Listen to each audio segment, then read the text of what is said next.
Salam, selamat pagi semua teman-teman di keluarga Shalom. Hari ini kita tidak beribadah secara offline, tapi tidak akan pernah mengurangi rasa sukacita kita untuk kita boleh senantiasa bersekutu, bersehati. Meskipun kita dalam jarak yang jauh, tapi kita tetap saling memberi support, saling memberi semangat untuk kita semuanya terus maju. Yang kita yakini bahwa pekerjaan Tuhan masih panjang, pekerjaan besar masih menanti kita semuanya.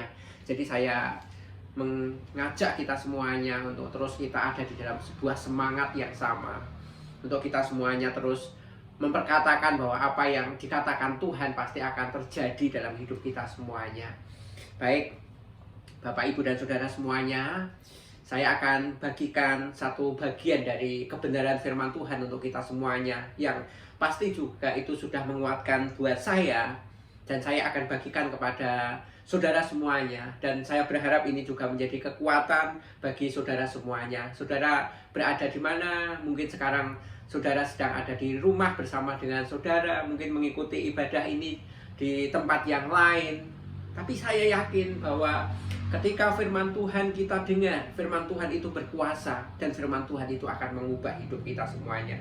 Bagian dari kebenaran firman Tuhan yang saya dapatkan di dalam kitab Matius pasal yang ke-15 ayat 32 sampai ayat yang ke-33. Begini bagian dari firman Tuhan. Yesus memberi makan 4.000 orang. Lalu Yesus memanggil murid-muridnya dan berkata, "Hatiku tergerak oleh belas kasihan kepada orang banyak itu. Sudah 3 hari mereka mengikuti aku dan mereka tidak mempunyai makanan.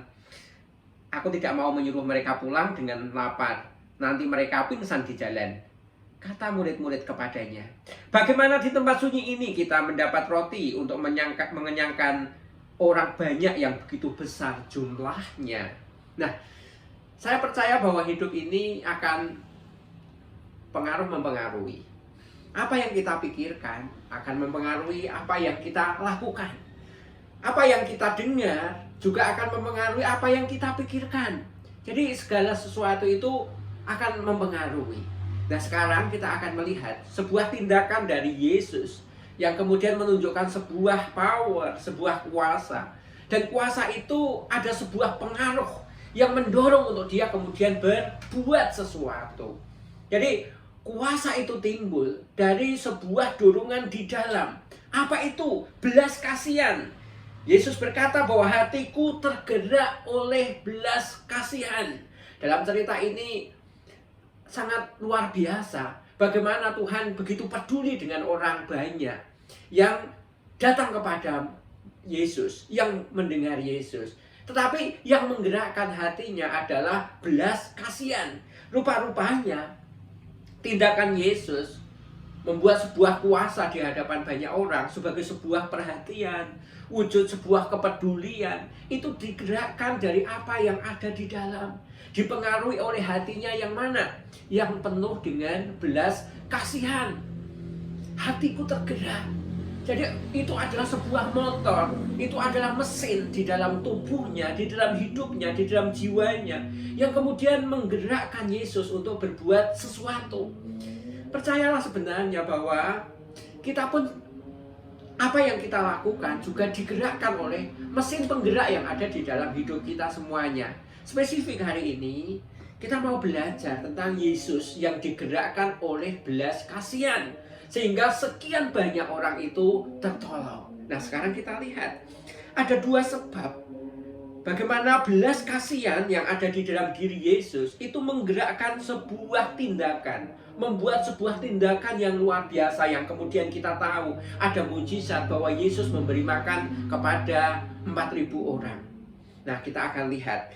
Yang pertama sebabnya adalah di ayat yang ke-32 tadi, Yesus memanggil murid-muridnya dan berkata, "Hatiku tergerak oleh belas kasihan kepada orang banyak itu.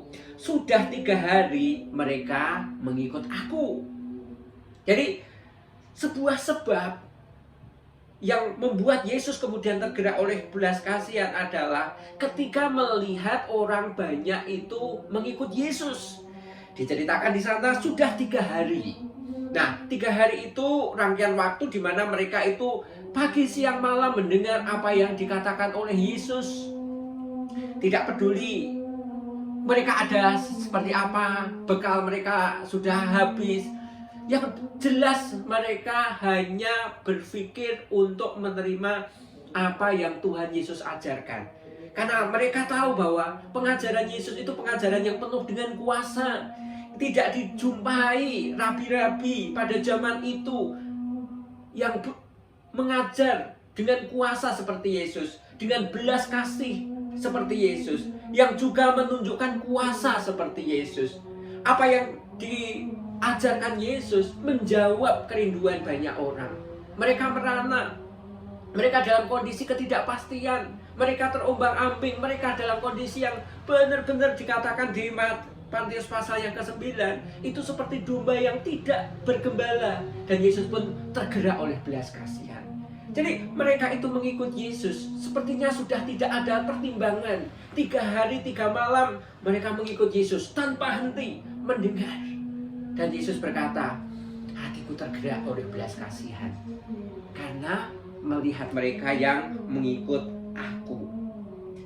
Nah, Bapak, Ibu, dan saudara semuanya, tekad untuk mengikut Yesus, tekad untuk mendengar apa yang Tuhan Yesus ajarkan, itu yang kemudian menggerakkan di dalam diri Yesus sebuah gairah untuk menolong, digerakkan untuk terus berkarya bagi orang banyak. Jadi Yesus dalam hal ini bergerak karena belas kasihan yang ada di dalam hidupnya, karena melihat orang yang dengan tulus mengikut Yesus. Saya mau sampaikan kepada saudara semuanya, ada banyak bagian dalam hidup kita semuanya. Mungkin pengiringan kita kepada Tuhan mungkin juga mengalami banyak tantangan seperti halnya orang-orang ini. Tetapi ketika kita dengan tulus yakin bahwa yang dikatakan Tuhan akan dijawab pada waktunya, akan terjadi, digenapkan pada waktunya, bahwa setiap perkataan-perkataan Yesus adalah perkataan yang berkuasa, bahwa setiap apa yang disampaikan Yesus itu adalah firman Allah yang hidup. Percayalah bahwa hati di mana kita percaya Tuhan dalam segala keadaan, percaya Tuhan dalam segala kondisi, itu yang akan membuat Yesus berbelas kasih kepada kita. Yesus digerak oleh belas kasihan dan kemudian menolong kita. Jadi ini sebabnya kenapa Yesus kemudian menyatakan kuasa mujizatnya, kuasa pemeliharaannya, karena melihat begitu banyak orang-orang yang tulus mengikut Dia dengan percaya. Kemudian yang kedua, di ayat yang ke-33 dikatakan di sana, kata murid-muridnya kepadanya, bagaimana di tempat sunyi ini kita mendapatkan roti untuk mengenyangkan orang banyak yang begitu besar jumlahnya. Jadi Tuhan berkata bahwa kita harus memberi mereka makan. Tidak mungkin setelah mereka 3 hari bersama dengan kita dalam kondisi lapar dan kemudian kita menyuruh mereka pulang. Dan itu sama sekali hal yang tidak mungkin. Tapi kemudian murid berkata, bagaimana di tempat sunyi ini kita akan mendapatkan makanan. Jadi mereka sedang ada di tempat sunyi. Nah, kita tidak bisa mengerti penjelasan tempat sunyi, tetapi paling tidak ada 2 yang bisa kita bayangkan. Ini berbicara tentang padang gurun. Zaman itu di Galilea, di Yudea, banyak padang gurun di mana Yesus juga sering mengajar di padang gurun. Tetapi mungkin juga ini di ladang-ladang penggembalaan yang memang itu jauh dari keramaian. Tetapi tempat sunyi itu cukup untuk menjelaskan kepada kita. Itu adalah tempat yang jauh dari hiruk pikuk kemewahan. Ini adalah tempat yang jauh dari semua gaya hidup yang baik, gaya hidup yang mewah. Ini adalah tempat di mana memang jauh dari semua hal fasilitas yang mumpuni. Ini kondisinya. Nah, Tuhan, murid-murid berkata, di tempat yang sunyi seperti ini, dari mana kita akan mendapatkan makanan? Pasti jauh dari pasar, jauh dari toko, jauh dari kota. Dan itu sebenarnya sedang bercerita tentang sebuah suasana kehidupan. Kehidupan yang ada di dalam kesunyian. Dan murid-murid mempertanyakan, kita ini ada di tempat yang sunyi. Tempat ini penuh kesunyian. Saudara, mungkin hari-hari ini kehidupan yang sedang saudara alami, kita alami. Mungkin kita orang yang berkata bahwa hidup hari-hari ini kok sepertinya jauh dari semua hal yang sepertinya baik, yang ideal. Sepertinya hari-hari ini kita kok ada di tempat yang sunyi, usaha yang sepi, dan banyak hal yang jauh dari apa yang kita pernah angan-angankan. Tapi lihat, di firman Tuhan dikatakan bahwa di tempat sunyi itulah Tuhan Yesus kemudian menyatakan kuasanya. Tuhan Yesus berkata, berapa roti ada padamu? Dan murid-murid berkata, kami punya 7. Jawab mereka, dan ada lagi beberapa ekor ikan kecil. Nah, bawalah kemari. Dan Tuhan Yesus menerima 7 potong roti itu, beberapa ikan kecil yang kemudian dibawa kepada Yesus. Yesus kemudian berdoa, mengucap syukur atas apa yang ada, yang sedikit itu dibawa dalam ucapan syukur. Dan kemudian Ia suruh semua orang untuk duduk, dan mereka kemudian diberi makan dari 7 roti dan beberapa ikan kecil itu. Firman Tuhan berkata bahwa mereka makan sampai kenyang, dan sisanya ada 7 bakul penuh. Luar biasa. Di mana mujizat itu terjadi? Di tempat sunyi. Di mana pemeliharaan Allah itu terjadi? Di tempat sunyi. Saya mengajak kita semuanya, jangan putus asa. Sepertinya kehidupan sering mengantarkan kita untuk kita ada di tempat yang sunyi hari-hari ini. Tapi percayalah, Tuhan bisa buat mujizat di tempat sunyi itu. Mungkin hati saudara sunyi hari ini.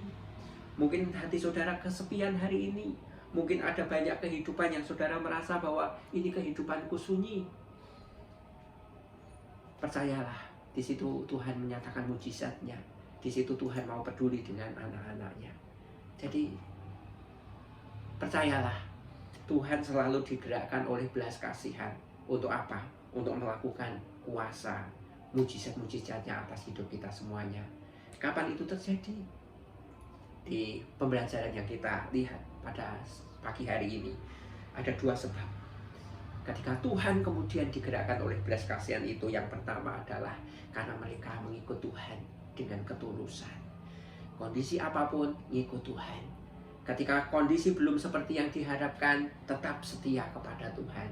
Ketika segala sesuatu belum seperti yang didoakan, tetap setia kepada Tuhan. Terus setia. Mari kita terus setia. Yang terbaik masih yang akan datang. Yuk kita nantikan bahwa dari semua yang baik yang Tuhan Yesus janjikan kepada anak-anaknya, tidak ada yang tidak digenapi. Semuanya pasti akan digenapi. Dan juga bagian yang kedua, di mana Tuhan buat mujizat itu, digerakkan oleh belas kasihan itu, adalah ketika di tempat sunyi. Saudara mengalami kesunyian, pakailah kesunyian itu untuk mencari Tuhan, untuk melihat perkara-perkara Tuhan, untuk melihat tangan Tuhan yang terulur buat hidup kita semuanya. Kesunyian ternyata bagus juga. Mungkin kita harus menciptakan sebuah kesunyian dalam diri kita sendiri, dari mana kita kemudian bisa melihat karya agung Tuhan, di mana kita bisa pribadi dengan Tuhan, muka dengan Tuhan, kita mencari wajah Tuhan, kita berdoa, kita menyembah, dan itu ada di tempat yang sunyi. Dan mungkin kesunyian harus kita ciptakan. Supaya apa? Supaya kita benar-benar melihat tangan Tuhan yang terulur untuk hidup kita semuanya. Saya percaya kita semuanya akan terus menang dalam semua keadaan ini. Saudara yang sakit, saudara disembuhkan oleh Tuhan. Saudara yang mungkin mengalami banyak kondisi-kondisi yang mungkin tidak mudah, usaha dan ekonomi, pekerjaan, percayalah ada pemeliharaan Tuhan atas hidup kita semuanya. Tuhan akan buat hal-hal yang bagi kita tidak mungkin, tapi ternyata Tuhan punya jalannya. Mujizat pemberian roti, pemberian makan kepada 4.000 orang ini akan mengantar kita semuanya bahwa Allah selalu punya cara. Tuhan selalu punya jalan untuk hidup anak-anaknya. Tetap semangat, tetap yakin, percayalah yang terbaik masih kita nantikan di dalam Yesus yang sudah mati bagi kita semuanya, sudah hidup kembali bagi hidup kita semuanya, bangkit dan hidup untuk selama-lamanya bagi kita semuanya. Ada hari esok. Yesus sudah buat hal-hal ajaib buat hidup kita semuanya, dan Dia akan terus buat keajaiban bagi kita semuanya. Tuhan memberkati. Mari kita berdoa. Tuhan, terima kasih pagi hari ini kami boleh datang kepadamu. Kami menikmati anugerah-Mu lewat kebenaran firman-Mu. Tuhan, Engkau selalu digerakkan oleh belas kasihan. Dan kami bersyukur hari ini kami tahu belas kasihan Tuhan muncul, bergerak ketika Engkau melihat orang-orang yang dengan tulus setia mengikut Engkau, apapun kondisinya. Dan juga orang mengalami kesunyian, bahkan mungkin menciptakan kesunyian untuk melihat tangan Tuhan yang bergerak. Tuhan, terima kasih. Kiranya dalam segala kondisi kami akan terus bersyukur, kami akan terus percaya Tuhan punya jalan, Tuhan punya cara untuk menyatakan keajaiban buat hidup kami semuanya. Terima kasih Bapa, di dalam nama Tuhan Yesus kami berdoa, haleluya, amin.